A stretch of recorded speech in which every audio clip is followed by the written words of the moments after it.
There are places deep in the Appalachian wilderness where silence isn't peace. It's a warning.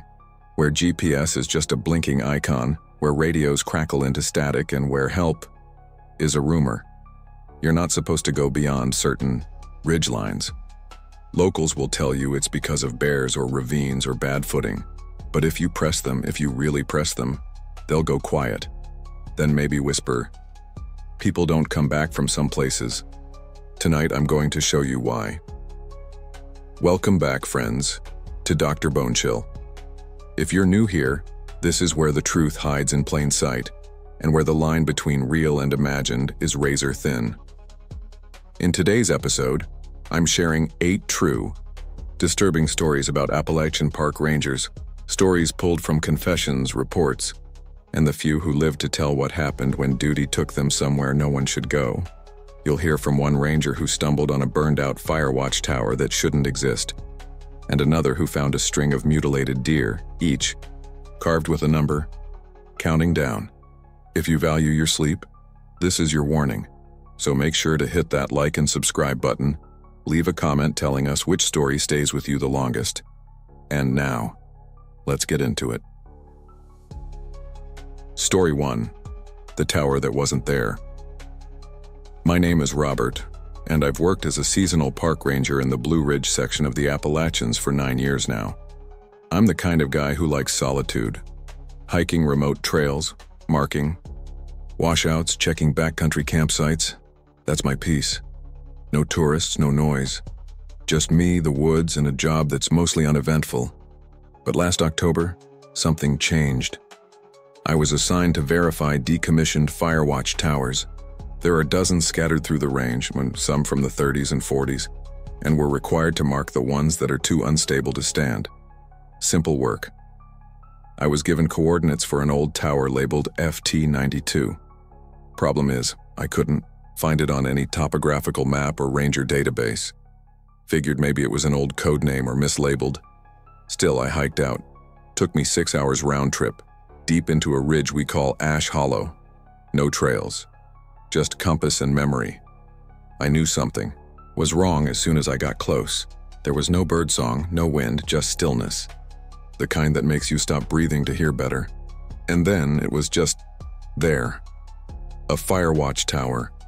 Metal frame, half burned, like it had been struck by lightning. Black char streaked the bottom. The steps had melted halfway up. But here's the thing. The trees surrounding it were untouched, not even scorched.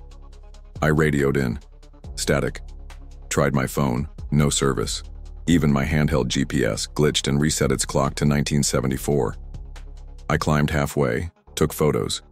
Inside, the cab was empty except for a small table and an old ranger's log. I flipped it open. Pages were mostly ash except for one entry. 7/18. He came again last night. Said the mountain isn't ours. We don't belong here. No name. Just initials. RC. Not mine. I packed up and left fast. But 2 miles out, I realized my compass needle wasn't turning anymore, it just spun. I had to follow the sun in my tracks. When I got back, I filed the report. The senior ranger looked confused. He said FT92 was dismantled in 1965 after a fire killed the ranger stationed there. Burned alive during a lightning storm. The initials in the book?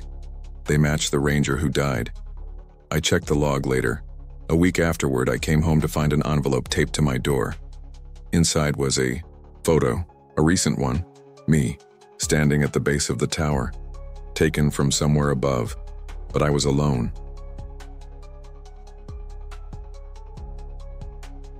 Story 2, The Path That Wasn't on Any Map. My name is Kendra. I'm a contract cartographer. I build updated hiking maps for outdoor companies by walking trails, recording coordinates, and noting changes in terrain. It's boring work most days, and I prefer it that way. Just me, my gear, and the trail.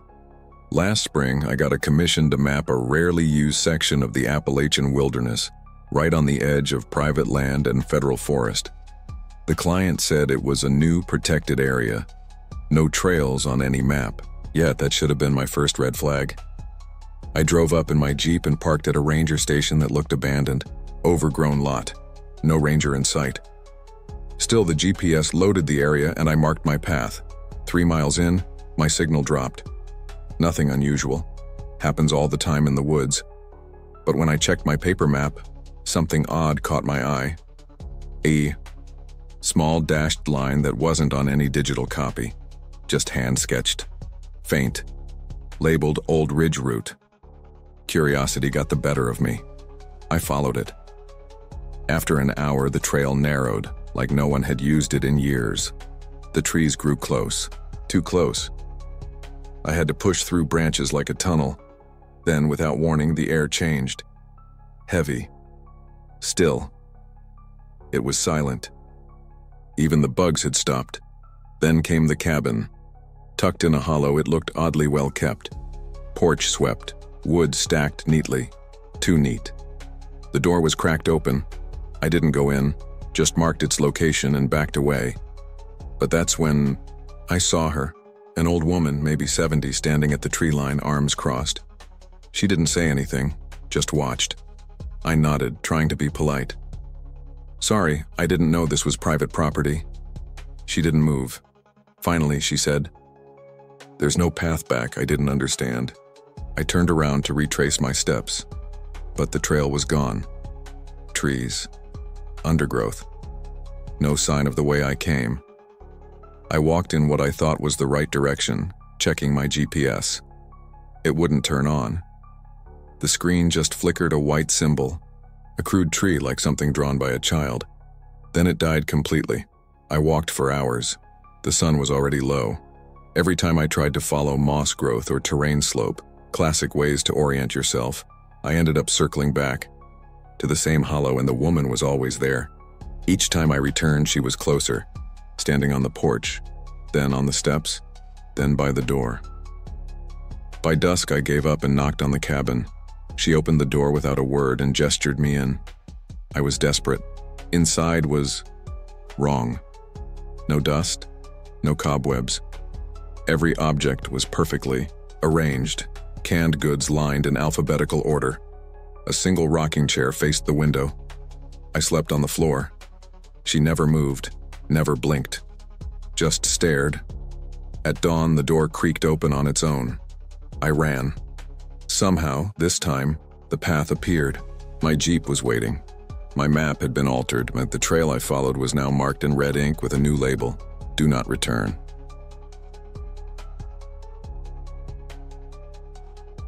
Story 3. The Bones by the Fire Pit. My name is Lucas. I'm a wildlife biologist, mostly tracking animal movement across park boundaries in the southern Appalachians. Most of my job involves installing motion-triggered trail cams, tagging deer, monitoring habitats. Not exactly glamorous, but I enjoy the quiet. I don't mind being alone in the woods for days at a time. In fact, I prefer it. This happened in late September. I was deep in a restricted forest sector known as Boundary 12. The area had been closed to hikers for years due to landslide risks, but we were told to install new cameras near the ridge, some kind of long-term monitoring effort. It was routine. I'd been out there before, but this time, something felt different. On my third night, I set up camp a few hundred feet from a fire pit I found off-trail. Odd, because no one was supposed to be out there. It looked fresh. The rocks weren't mossy like everything else, and the ash inside was still black. There were small bones piled beside it, clean, white, arranged in a circle. No burn marks. Too small to be deer. I figured someone had been poaching raccoons or foxes. Disgusting, but not unheard of. I took a few pictures, logged the coordinates, and planned to report it when I hiked out the next morning. But that night, I woke up to the sound of humming. Not a song. Just one low note held too long. It was coming from somewhere near the fire pit. I stayed frozen in my tent, barely breathing. Then I heard the crunch of leaves. Slow, deliberate steps around my camp. No flashlight, just footsteps. I gripped my multi-tool and waited until the sound faded. The next morning, I checked the pit again. The bones were gone. In their place was a small wooden totem carved into the shape of a spiral. My trail cam, the one I had mounted 20 feet away, was missing. The mount was still there, but the camera had been unscrewed, neatly, like whoever did it knew exactly what they were doing. I packed up and left early. Halfway back, I found the camera, hanging from a tree branch by its strap. It had been wrapped in fresh animal sinew like twine. A smell clung to it. Coppery, spoiled.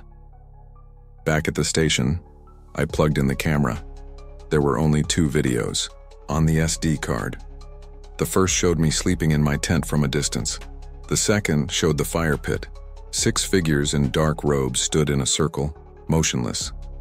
Their faces were covered in bark masks. In the center was a small animal, maybe a fox or raccoon, already dead.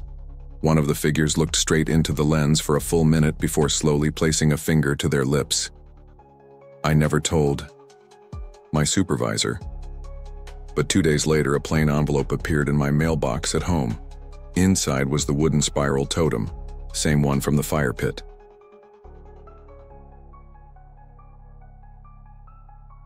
Story 4. The Ranger Who Disappeared Twice.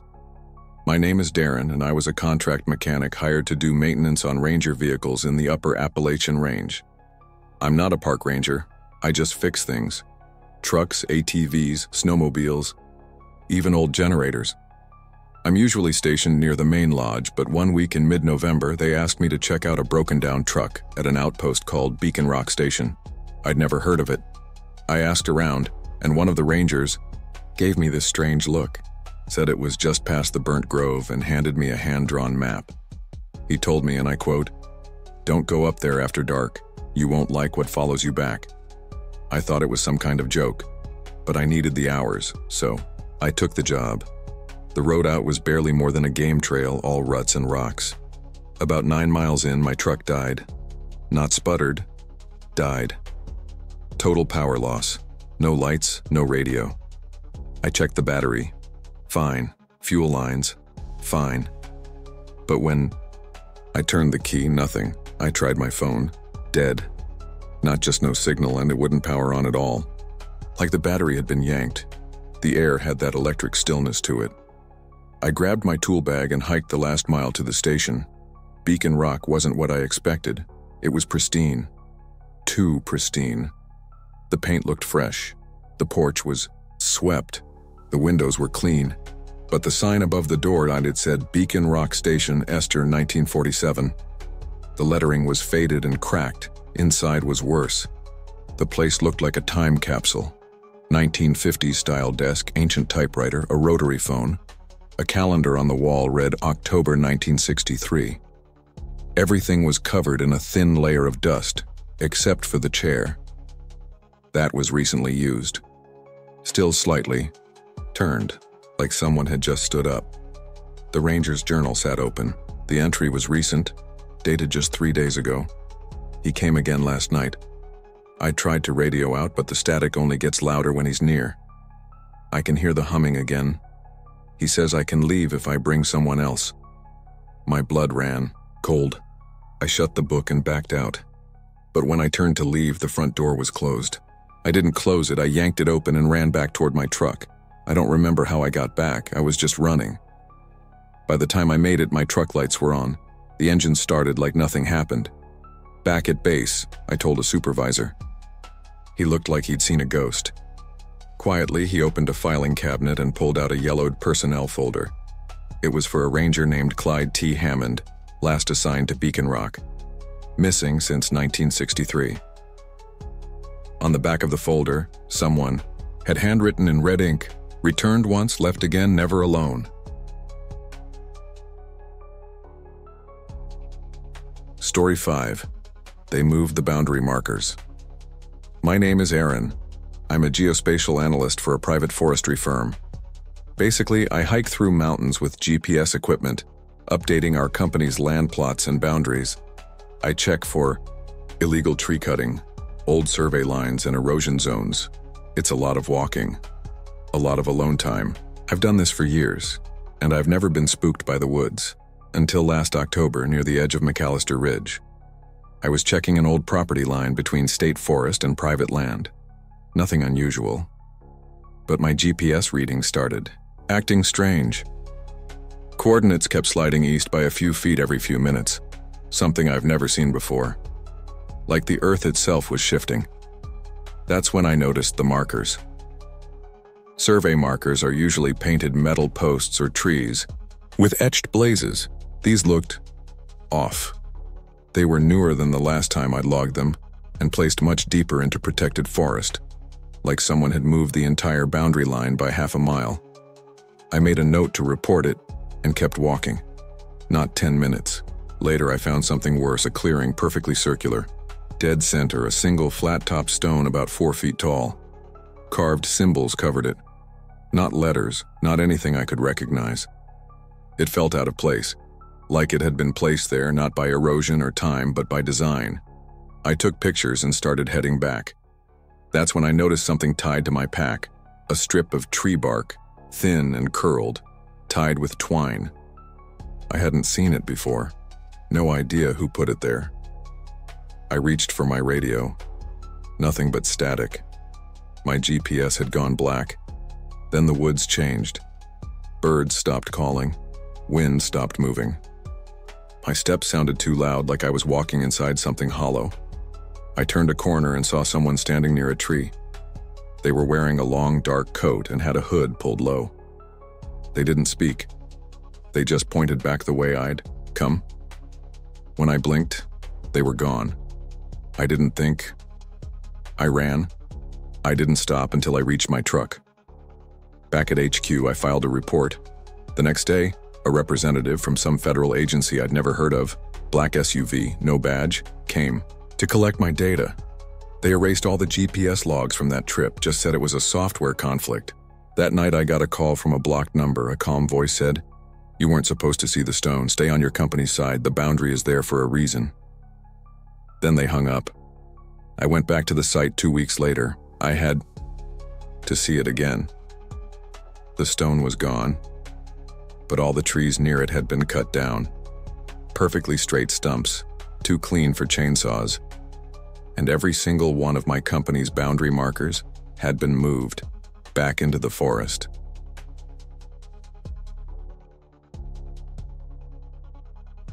Story 6. The Night the Radio Screamed. My name is Clint. I used to work maintenance for the Forest Service, mostly repairing old fire towers and updating weather instruments. I'm not a ranger. I was a contractor, sent where no one else wanted to go. One of those places was Chandler Ridge Tower, a decommissioned lookout built in the 60s deep in the Appalachian backcountry. When they asked me to repair the emergency radio relay up there, I said yes. It was supposed to be 2 days of work, solo assignment, quiet and good pay. I loaded up my truck and headed in. The first strange thing happened 5 miles from the tower. My GPS flickered and froze. Coordinates stopped updating. My phone lost signal. Then my dashboard lights dimmed, and the truck just shut off. No smoke, no sound, like the entire system went to sleep. I sat there for a few minutes before deciding to walk the rest of the way. I was only a couple miles out, and I had my pack. I reached Chandler Ridge just before dark. The tower looked like it hadn't been touched in decades. The metal stairs creaked like bones. Inside, dust covered everything except the desk. On it was an old analog radio, not the one I brought, a completely different one. Still plugged in, it was powered on. The light on the receiver flickered, and static hissed out like breathing. I unplugged it and set up my equipment. Told myself it was just leftover junk from the last guy. That night it turned back on by itself. I woke up to the crackling sound of static. The unplugged radio was glowing red. It shouldn't have had power. Then, through the static, a voice whispered my name, not yelling, just whispering over and over. "Clint, Clint, don't look outside." My stomach dropped. I froze. I don't know why, but I listened. I didn't look out the window. The whispering stopped. For maybe a minute there was nothing but the wind. Then the screaming started. The radio emitted this awful high-pitched wail, like a woman screaming through broken glass. It got louder and louder until the tower shook. I yanked it off the desk and threw it onto the floor. The screaming stopped instantly. I looked outside. All around the base of the tower were people, naked, hairless, eyes wide and glowing in the moonlight.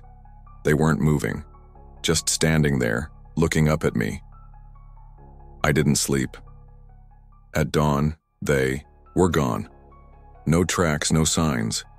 I packed my gear and hiked out. Back at base, I filed the report. My supervisor went pale. Said Chandler Ridge was officially closed in 1998, not because of budget cuts, but because 3 rangers went missing up there. Only thing found was a radio, playing static. They buried the tower later that year, just collapsed it and let the forest reclaim it. But sometimes when the wind is right, I swear I can still hear the screaming, coming through my truck's static when I flip through AM channels at night. Story 7. The cabin wasn't there yesterday. My name is Joel. I'm a wildlife biologist working for a university in Kentucky. I track animal populations in the deeper parts of the Appalachian woods, mostly black bears, foxes, and the occasional bobcat. It's mostly routine, motion-triggered cameras, scat collection, drone flyovers, quiet work. Lonely, but peaceful. 3 months ago, I was assigned to check on a camera grid deep in an off-trail section of the Green Hollow Basin, a controlled area. No roads, no tourism, no hunters. It takes a day to hike in, and I camp overnight at least, once during every trip. I've done this same route dozens of times, except this time something changed. The trail looked wrong. It had always been overgrown and subtle, but it felt like someone had widened it. Fresh prints in the soil, too large for boots, too symmetrical for animal tracks. I pushed deeper in, following my marked GPS coordinates. That's when I saw it. A cabin, tucked behind a patch of pine trees in the exact spot my motion cameras should have been. A 2-story A-frame with blacked-out windows, no address, no chimney. Just there, as if it had always been, but it hadn't. I was there only 2 weeks prior. This place wasn't. I approached carefully. No signs of life.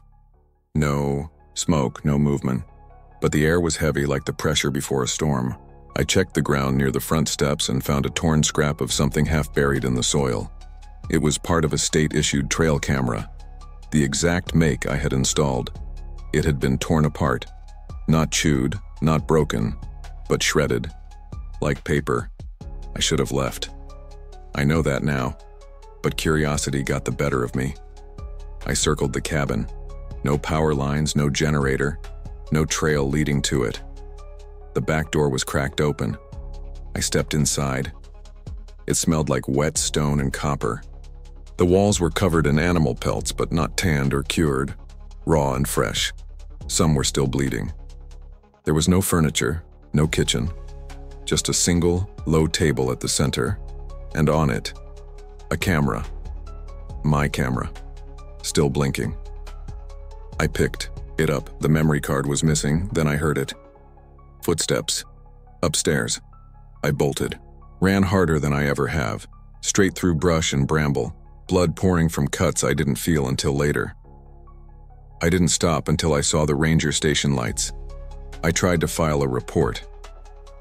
A federal officer met with me the next day. He told me flatly, "There's no cabin out there, son. You saw a hunter's blind, maybe. Let it go." A week later, someone mailed a padded envelope to my university office. No return address. Inside was a single Polaroid photo of me. Inside, the cabin holding my own camera. The photo was dated 2 days before I'd ever gone there. Story 8. I found my own tent, burned to ash. My name is Adam.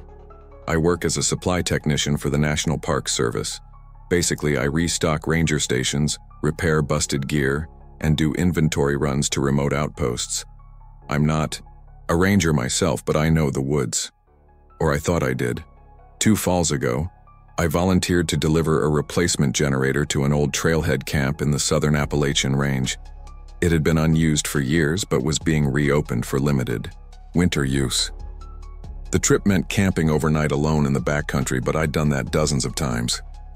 The air was cool, the forecast was clear, and I needed the overtime.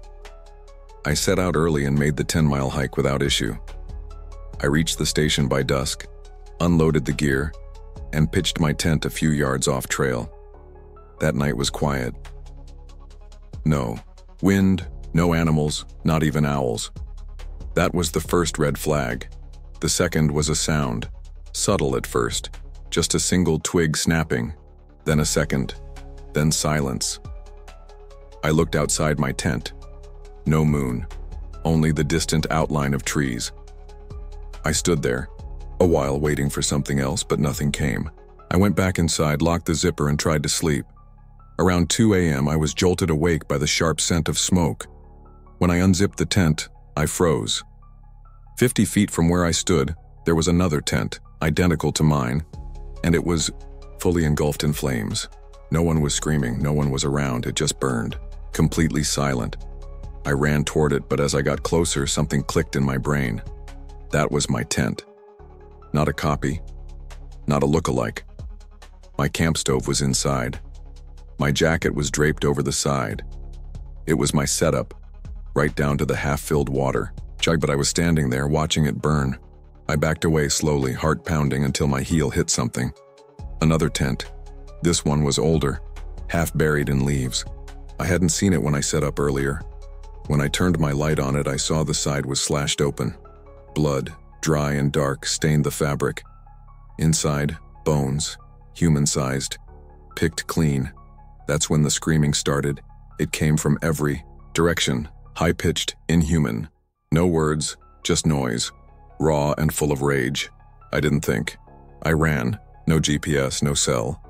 I ran blind for hours, bruising my legs on fallen limbs and tripping over roots. I made it back to the ranger station by dawn. My real tent was still standing where I left it, untouched. The fire? Gone. Checked the tree line where I saw the burning version. There was nothing. No ash, no fabric, no melted gear. But scratched into the dirt in a long, clawed pattern were 3 words: choose, again, soon. So, now you've heard them. 8 stories from deep within the Appalachian wilds, where silence stretches too long, and the dark isn't always empty. Whether you believe them or not, something is out there, watching, waiting, and patience. Some places were never meant to be found. Some trails were never meant to be walked, and some doors once opened never truly close. Stay safe out there. Keep your light close. And whatever you do, don't stray off the path. Good night.